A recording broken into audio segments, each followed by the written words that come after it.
And 4. Hey, welcome to the Mastermind Podcast, Nate. How's it going? Good. It's good to see you. Good to see you too. Yeah, man. It's been a while. I think thanks for coming on. You're kind of a free spirit, and getting you. I think. Well, I just had a newborn, right? Yeah. And with your schedule, and you're busy as well. I felt just us getting together was a little bit difficult, but I'm glad you made it. Yeah, thanks for having me here. Yeah, no problem. Yeah. So on this podcast lately, we've been talking about money, finance, real estate, all the stuff that has to do associated with that, right? But that's not what I bring you on for. I brought you on because of your spirituality. So in my time, as when we used to live together a while back, early 2000s, you were definitely, we kind of evolved together, right? And you went down a path of spirituality. And you were always kind of a, how do I say, someone I can lean on and always trust. And the conversations we had together were always very insightful. And I appreciate that about you. Thank you. You helped me feel sane through all of it. Yeah, definitely. So one of the things I wanted to talk about was your rock balancing. I know I would go by the river sometimes and I would see this artwork and these rocks that are balanced in a certain way, not really understanding the sacrifice associated with doing that art. But it also, when I'm on a hiking trail, it also kind of instilled a sense of tranquility without ever really having to be labeled as tranquil, right? And coming to find out that you do that through social media, I was like, wow, I got to get Nate on and really dive deep into that art. And how you heard about it, and really quick here for our audience, let's just show everybody off the bat who might not know what I'm talking about. I'm going to kind of pull up your artwork here, and actually I can put you on camera on the corner so they can see you as well. And so for our followers and our viewers, this is the kind of stuff that Nate does. These are the shots by the river that you sent me, the first email. There's one that's just one rock kind of sitting on the edge right there. And it seems that some of these could take a lot longer than others, correct? Yeah. Can you elaborate on hey, how did you find out about this? Well, I mean, I had been doing little cairns, as they call them, CAIRN is how you say cairn, I guess. But it's something that I'd kind of seen throughout my life, and I just dabbled with it a little bit, like making those little piles of rocks that look like stupas in India or something like that. And I would try it pretty often, and I would challenge myself to get up pretty high, like all my life. It's kind of like other things I've dabbled with, and I kind of set it down for a while. I didn't really do it anymore once I saw some of the people online, like Gravity Glue. I don't know if you're familiar with Gravity Glue. The name is just that, no space. It's on Instagram. And this guy has some incredible art that he does, just breaking the laws of physics. And when I saw it initially, I was like, I can do that. I can do something that's my own version. But just trying to duplicate what that guy does, I'm showing one photo right now, and it's like on the tip. It's on the tip of one of the surfaces of the lower rock, and it was almost like the slightest wind can knock that off. Yeah. And I mean, depending on how much downward force and weight there is and the center of balance, it may work with a little bit of wind. I've done some pretty high wind areas for stacking, which isn't preferred. Recently, when I was living in White Salmon, I kind of dove in a little deeper. I started stacking like every day, which is something that I had been wanting for a while. When I had kind of stopped doing the little piles, which is really like, you know, takes 2 minutes maybe. You might knock it over and then you've got some extended time, but the time and dedication that it takes to like really focus and put those things in balance, I mean, I imagine for a lot of people seeing them, they're just a little perplexed, like, wait, did you do that in a second? Like, you just set it there? Or so you're telling me that this could be hours?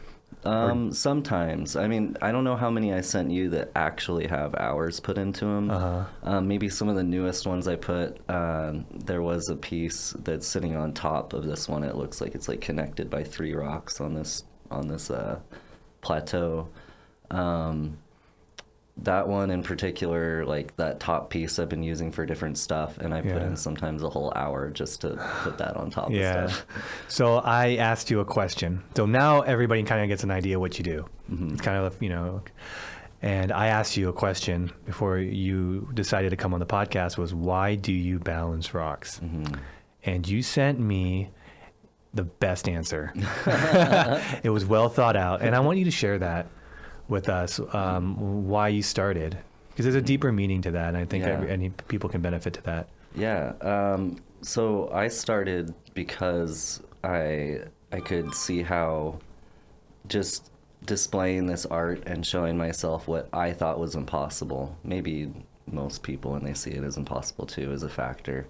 I felt that it was a great example of how you can take what we view as impossible in the physical world and take it from the imagination into the real world, with shapes and using gravity and the balance of, or the center of balance on different styles of rocks. And I mainly do it to meditate, and it helps feed energy into everything else that I do creatively. I am into other arts and painting, collage, curating events, all kinds of other stuff, DJing. So I curate music, which, you know, I got into a while back. And for me, it's that thing that I do every day that keeps me in creative flow. And you kind of asked like how I got into it too. And I mean, after years and years of dabbling, and taking a break, seeing some of the more advanced stackers out there, I went to Mount Shasta in 2018, and something just clicked, like literally. I took a big rock, some big rocks. I don't think I sent you any pictures of the Mount Shasta journey, but the first time I ever balanced rocks on little tiny points, like sometimes unknown, like really how small it is, you know, virtually seeming impossible. And I put in a little extra time, and then I balanced something that to me it was perplexing. So I kept doing that all around this one park. I think it's a Panther Rock. Just went everywhere I could, stacking them in different places, and then I knew at that point that I was going to get into kind of extending it and adding additions. But some of the viewers or myself, like, why spend so much time doing something that's just going to fall in the wind? Well, and I mean, it's temporary. I don't know if you've seen those mandalas that they do in Tibet. No. They have groups of people, sometimes 20 people, maybe less, but they all are taking these little straws, and they pick up some color of sand from a box, and they add it to the mandala, and then you got one person after another. They're all just adding colors, and by the end, it's just beautiful, and then they totally wipe it away. And when I think of that definitely resonates, and I've done some other stuff like that too. How does that resonate? Well, I mean, it's really like, it's understanding or appreciating in impermanence. It's impermanence it's a part of life, you know. So kind of like you talked about imagination with being creative with these rocks. You talked about the impossible. It almost seems impossible, but you're almost mending reality. And then now you're talking about what was that word you used? Impermanence. Impermanence. Yeah, embracing it, being unattached to it being something that you can keep. Yeah. You know, and all I can really keep of them is photos, and I only started actually taking photos a couple months ago. And different people would be like, you need to document these. And I was like, I know, I'll start taking pictures. But for the first time, it's like something I've really felt. So are you doing this for yourself as a meditation, or are you doing it to impact someone walking by? I mean, I think sometimes I like to, it tickles me to think of other people seeing it, for sure. Because I know that there is a message in it. And what's that message, you think? I think it's a feeling, you know, and a lot of people just aren't feeling in their body a lot of the time. So someone told me that feeling is the secret to life. Yeah. And we're meant to feel it all. And God's communicate in only the realm of feeling. So you can't talk to a God in language. You have to feel, which is in the realm of imagination. It's pretty insightful stuff. I like that. Yeah. So I'm dropping bombs on you too, man. That's no, how I'm we just roll. playing. That's how we roll. Yeah. Okay. When I stack them, I mean, before I started documenting it, I was doing it in private really often, and I mean, I just have visions of rocks stacking in ways that seemed impossible to me, and I mean, the more I've done it, the less I can really even think of how possible or impossible it looks to other people. It's all a matter of my own perception of that. And I mean, sometimes I like to think that if they see it, it sends a really deep message through feeling. But I mean, a good example of what kind of messages could come through something that's just sitting there in stillness. Well, God, you just jumped something in my mind. It's like, I'm walking by this. I'm lucky enough to see it. That might not be there for the next person. So it's almost like a gift in time, or it allows that individual to take a snapshot in time. You know, they're walking, they're on a trail, they're on a hike, and they can't stop thinking about work, or they're stuck, you know, not really appreciating the trees. But then That's a big thing right there, like drawing people into appreciating what's around them, right? That's what it is for me, for sure. Yeah. What were you going to say, though? Oh, I was just going to say, that appreciation of, like, if you're with a group of individuals, people, your friends, your homies, and you, like, look at that artwork, and it's like, wow. You know, that's... well, I think they're magic. That's magic. Yeah, a good example of magic would be no, two different you can't kinds of talk magic. About sorcery. Well, there's the word source in the word sorcery, so I would say I'm a sorcerer. But like one example of how it's similar to like magicians, I had one set up in a park in Portland, and some people walked by, and one guy is looking at it, and he's really taking the time to like look at these little points of contact. And then the other guy is like, oh, they're probably just stuck with rods and holes. And I'm sitting there just meditating and enjoying being around my rock stack and watching people walk by it.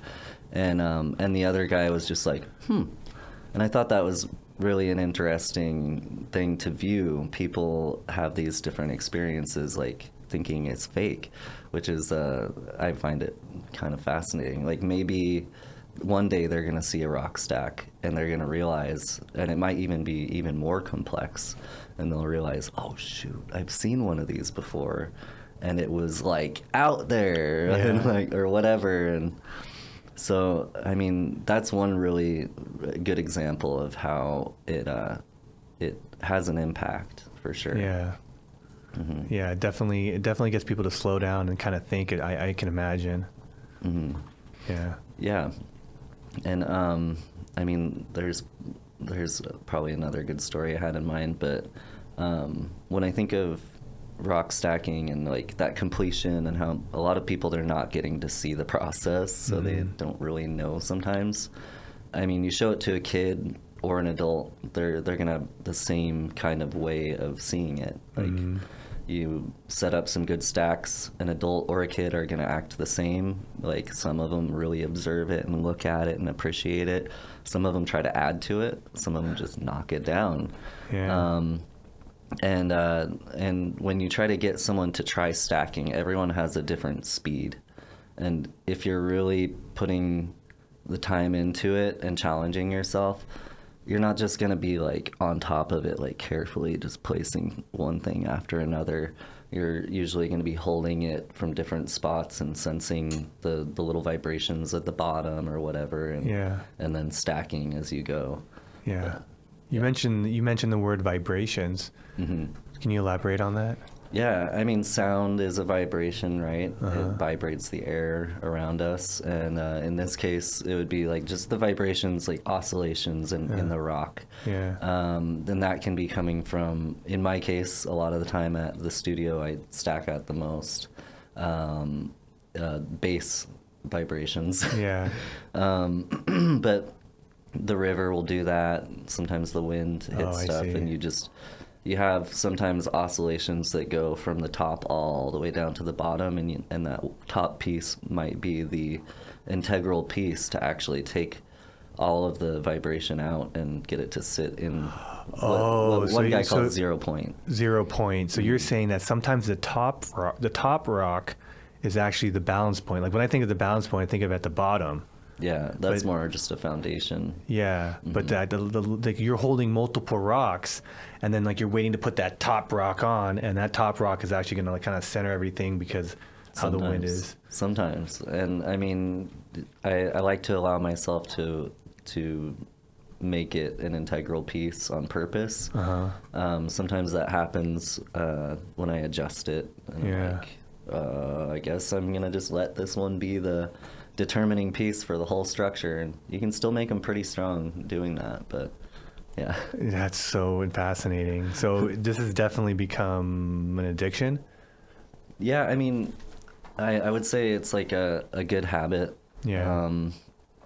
Yeah, I guess there's a lot of bad habits out there. Right? Yeah, and it just goes deeper for me on a regular basis. Like I have my days where I almost feel like I don't know how to really like hit that artistic spot for me and wow myself a little bit or whatever.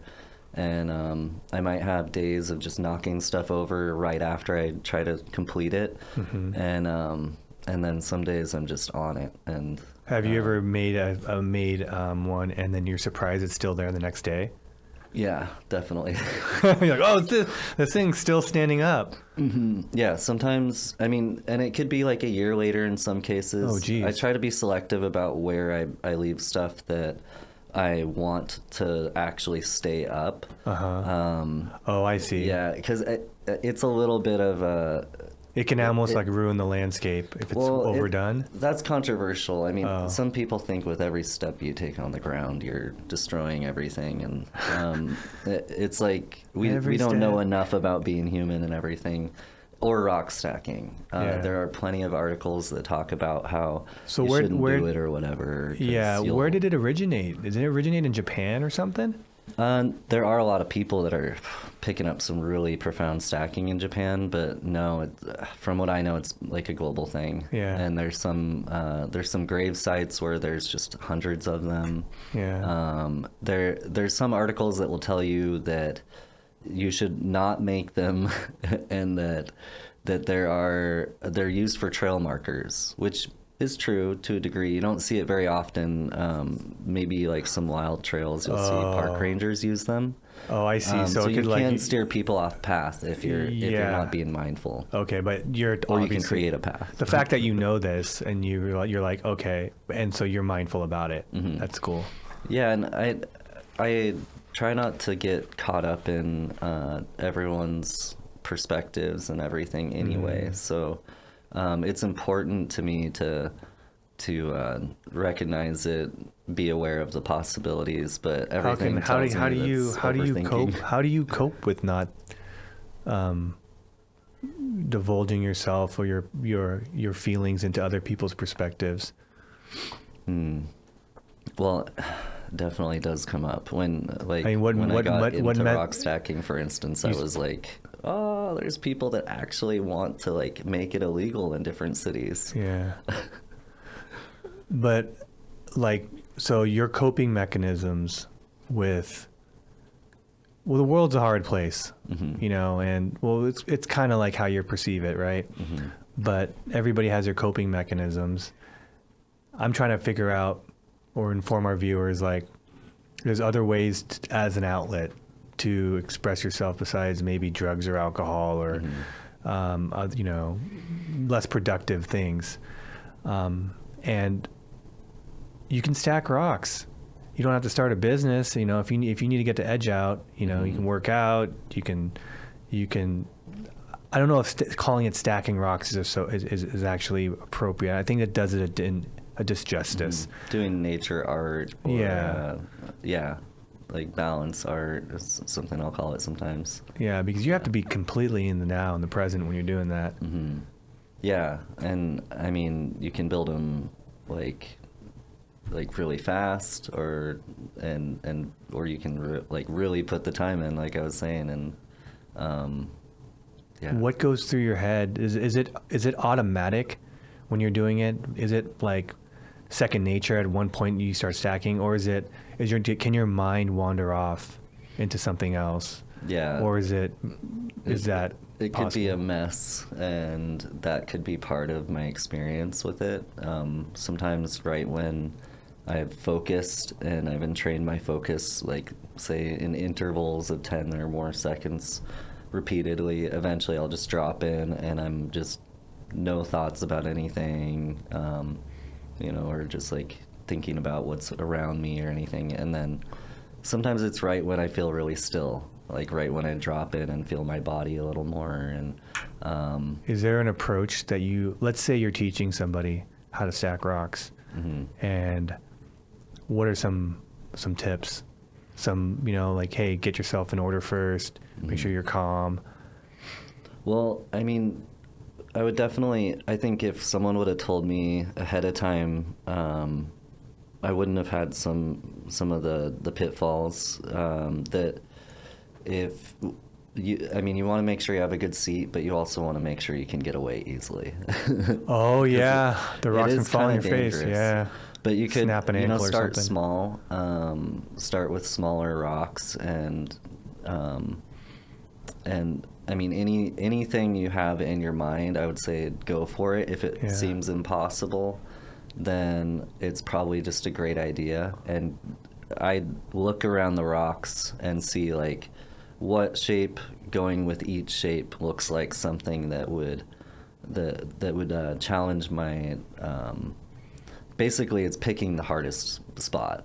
Yeah. Like so there's an extremeness to this, a danger. Yeah. You've kind of added to it, like finding that most difficult spot to stack these rocks. And I mean, you're not gonna like defy laws of physics in such a way where, you know, you don't have some of the fundamental things you need, like friction or leverage or whatever. Do you ever get angry?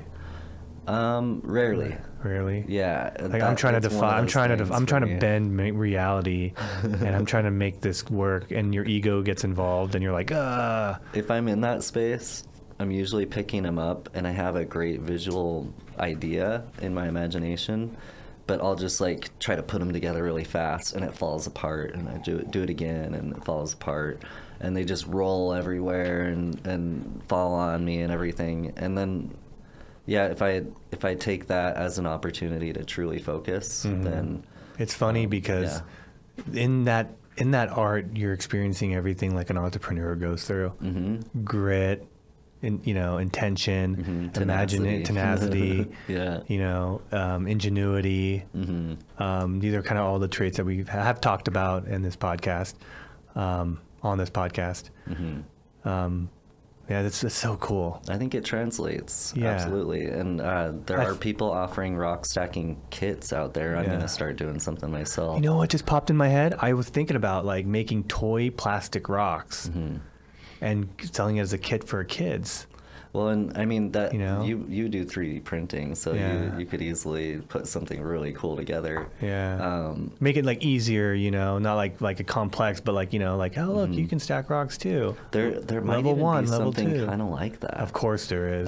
But there's this guy that All the good he ideas. goes to offices around the nation and he teaches people about meditation and how rock stacking can be an easier way to get into meditation for a lot of people. And then, of What's your course, what- meditation and business go hand in hand really Yeah. well. How do you define meditation? What's your definition? I mean, for me, it's being present with whatever is happening in your body and not judging it or condemning it. Being present with what just raw awareness really is. And then that practice, if it's working right, then it translates into your life where you're kind of in a walking meditation throughout your day. So that would be, I guess, one way I'll explain it. Whoa. I'm just soaking that in right now. Okay. Yeah, like a walking, like you're kind of out of body experience throughout the day. Or fully embodied. Fully embodied. I would say like, yeah. Touche. Embodied. Fully embodied experience all day. Yeah. How has the meditation improved your life? Well, I mean, rock stacking has been like my main meditation. Yeah. That's so funny. We talked about it as a hobby. Now it's intertwined with meditation. Yeah. You know, there's a key there, guys. Yeah. I mean, for me, I don't do a lot of sitting meditation. Not lately. For me, rock stacking is, or rock Yeah, art. I think that's a thing. People say meditation has to be like what you see in a magazine of a Buddha cross-legged, Yeah. sitting in a room. But what you're saying is meditation can take a form of, well, go on. Yeah, it could be a moving meditation. I mean, there's so many different modalities that people ensure could help you reach a deeper state of peace and well-being, right? And Okay, yeah. I have a lot of I perceive that I have a lot of followers that don't meditate, or maybe they do, but they don't know they're meditating. Can you just kind of give some key indicators on meditation, like for someone who wants to start meditating? Your 2 cents on it, like, hey, I'm so like, hey, craft this much time out of the day. You know, like maybe a simple like meditation for 101 for dummies. Yeah. For me, I feel like the best advice I could give anybody that wants to get into meditating to start with simply listening, say, to sound, like the river, or listening to frequencies on the internet, or their breath. I mean, if you can focus on your breath for a few seconds at a time and then extend that, and along the way be really kind to yourself and gentle whenever you call yourself back into focusing on the breath, because your mind's going to wander. Yeah. If you give yourself permission to deviate and call yourself back, you're doing the work. And I feel like there's not any one right way to do it. But yeah, I mean, if someone were to try, say, like rock stacking as their way of getting into meditation, it can be a really great way to start and start to understand it if you just implement the same rules as you would when you're in a sitting still meditation, which is just focus on the breath. Yeah. But yeah, just doing something every day. Because for me, if I put too much focus on sitting meditation is like the thing that I have to do to keep up with my meditation, and if I'm not doing it, then I'm out of practice, yoga, whatever other stuff. If I have that kind of attitude, then maybe I'm not thinking about what I really truly want to practice as that meditation. And meditation is not a habit to get whole. It's not like, so correct me if I'm wrong. It's not like I'm going to meditate today because I want to get better. It's kind of like, you kind of said it embodied. You kind of said like you're getting back to. Can you elaborate on that? Like, what's the intent? Remembering, like, what's the intention of meditation for you? Basically, that's a straightforward question. Yeah, connect to my origin, like whatever awareness is, and whatever I am that had a language before I used words to interpret. Yeah, whatever that is, the creative force. Yeah, full of possibilities.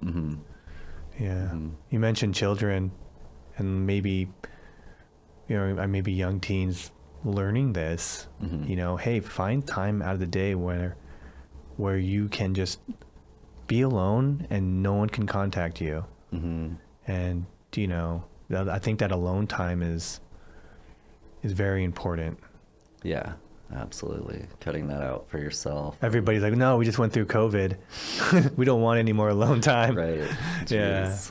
Yeah. But yeah, so yeah, that's some good points. Yeah. So what's the future hold?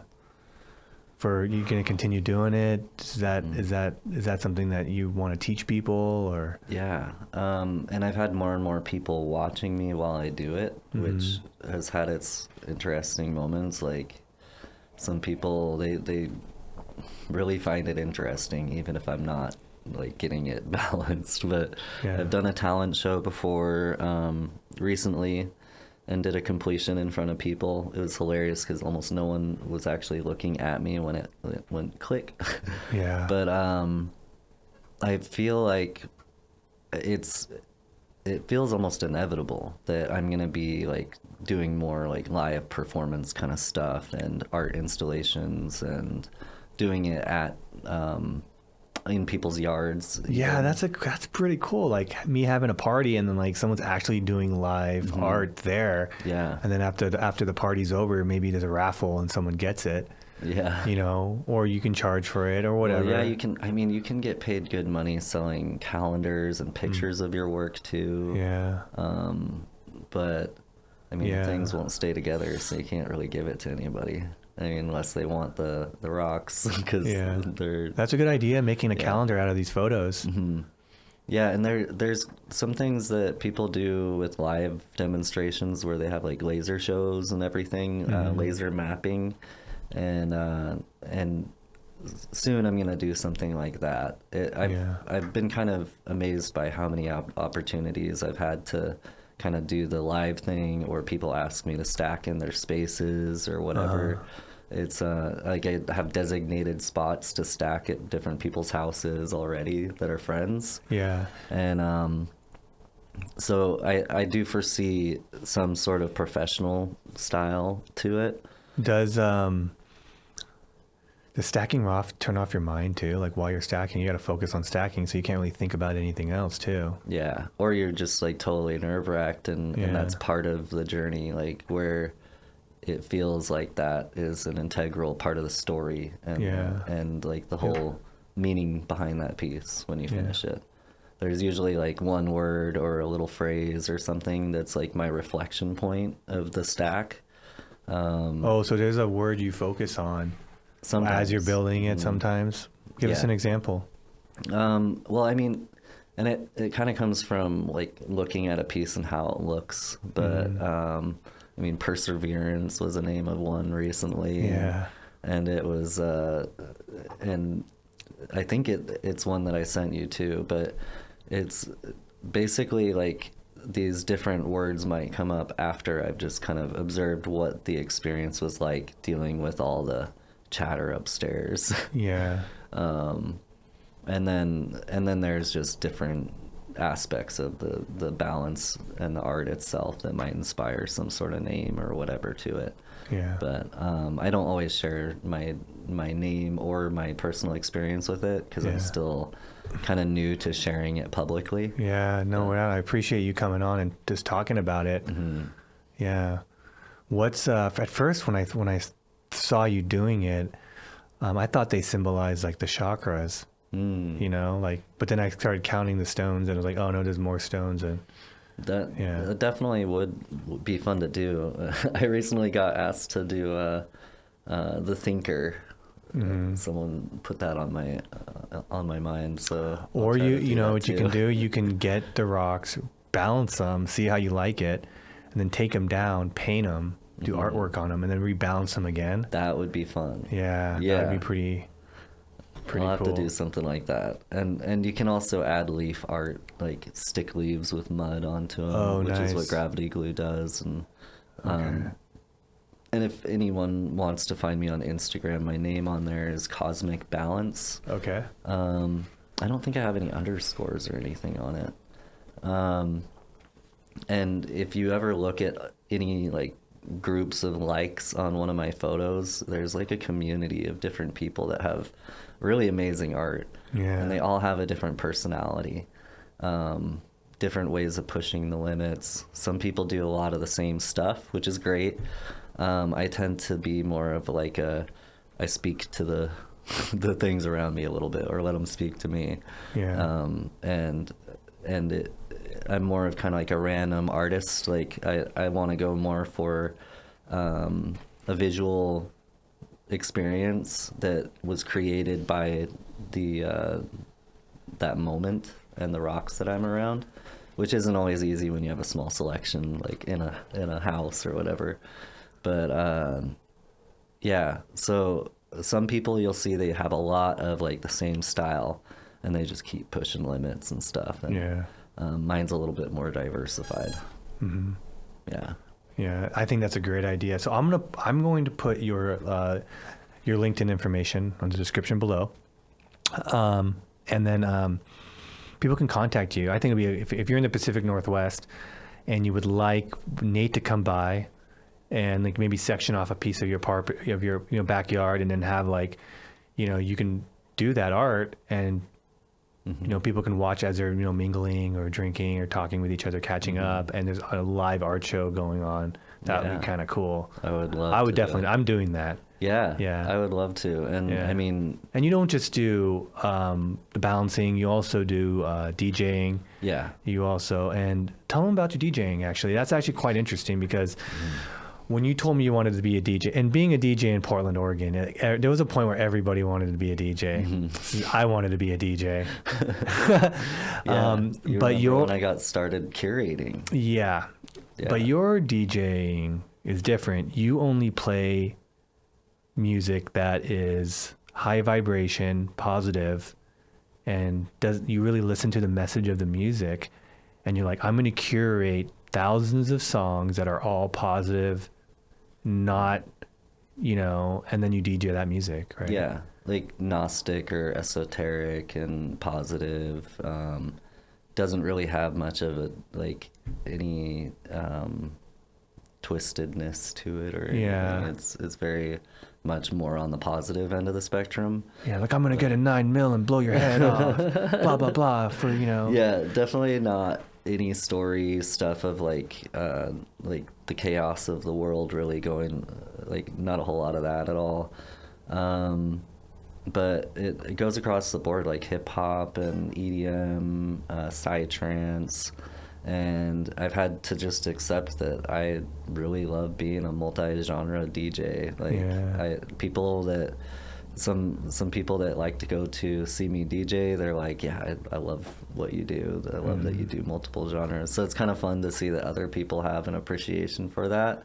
Yeah. It's how I listen to music too when I'm by myself. I like to have music that has like a nice flow to it, might have genres that fit well, but I like the lyrics to also flow, where it just feels like I'm on a continuous ride, and like while I'm making art, it feels really good. It brings me back to the 90s when people used to make playlists, and they put like 25 songs on a CD or whatever, 50, whatever, and they're like, dude, I made this playlist. Yeah. And you would take that playlist, you put it in your car, and it would just be like, it would be a banger, It's like, oh, this is awesome. But granted, most of those songs were just to talk, like not really, they're all, I wouldn't say they weren't, how do I put it? I guess, they were cussing in them, and there was violence in them and things like that.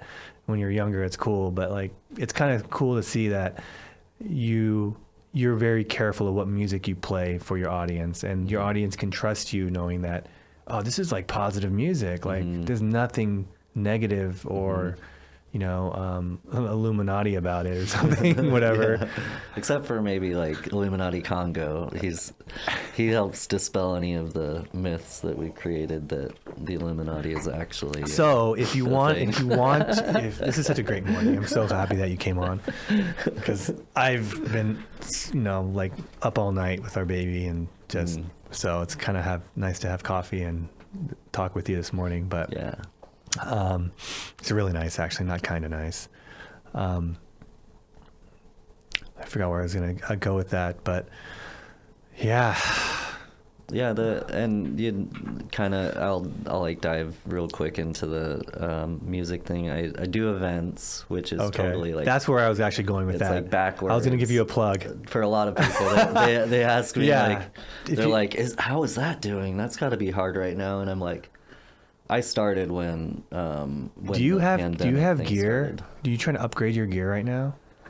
Well, I have speakers, but yeah, I'm always looking. I mean, I got rid of all my stuff recently before I moved out into the country. And I moved back, and then I basically re-upped all my equipment. Yeah.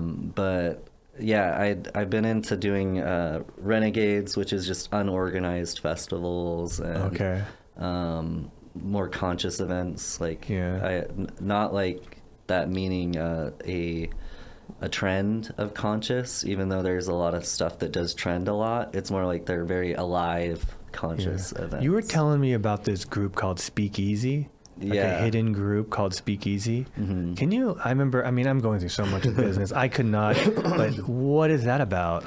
Well, I think it lives on, but I recently closed the project about 6 months ago. For 9 months, not long after the government shutdown stuff started, I had a speakeasy. Okay, what is that? What is a speakeasy? Well, back in the day, a speakeasy was a place where people could take alcohol during the Prohibition and still drink it, and they'd have their dancers and the alcohol and everything. So it's a hidden club. Yeah, it's a hidden club, and you only tell your friends. Like you talk to a friend and you say, "Hey, you want to come to this event?" You don't post on the internet and say, "Hey, everybody, come make it to this thing that I'm going to." So it's a lot more low key. It was all about like if someone's got a connection with you. And I mean, considering that like no one was open at the beginning of the shutdown. Yeah. I preferred to kind of stay hidden, even though it was like in plain sight. Perfect location for it. But Okay. So yeah, you answered that. Yeah, it's basically I had someone, I think it was you or someone else mentioned about going to one of those. And I was like, what do you mean? It's like, yeah, it's kind of like, you know, it's under the table. Yeah. Yeah, it was an adventure, and I felt very supported through it. Yeah. Built a lot of community. I have hundreds more friends in the last couple of years than ever before. Yeah. And it's wild because like a lot of people are dealing with some loneliness. Really?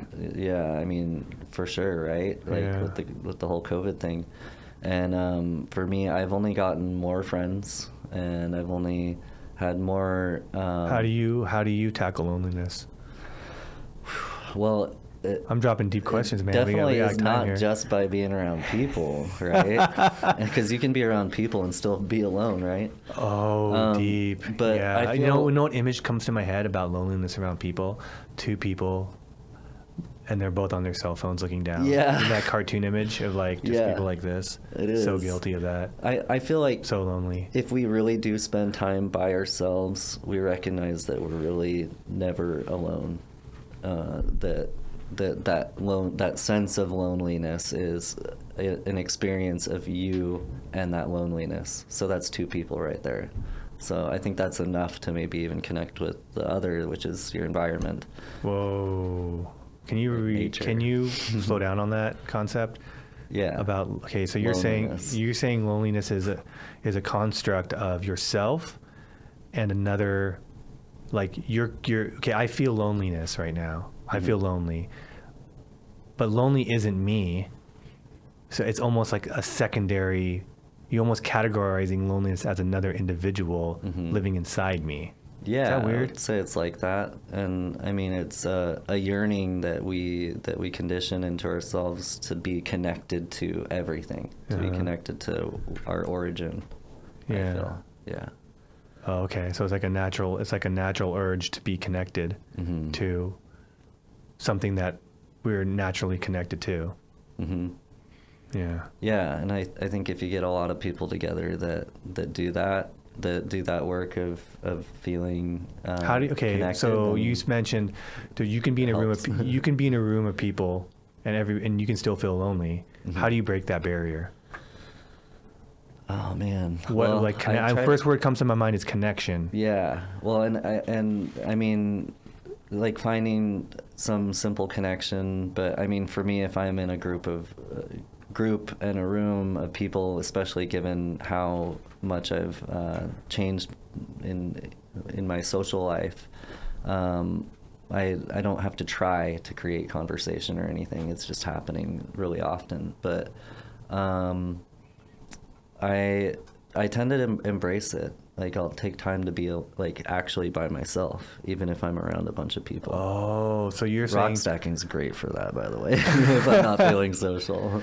Yeah, so you're saying, someone's feeling lonely. The antidote is maybe meditate, and you have to kind of put yourself alone and really answer those questions. Why do I feel lonely? Because if you can't feel full or fulfilled or by yourself alone, then you're not going to be able to be fulfilled when you're out, with other people.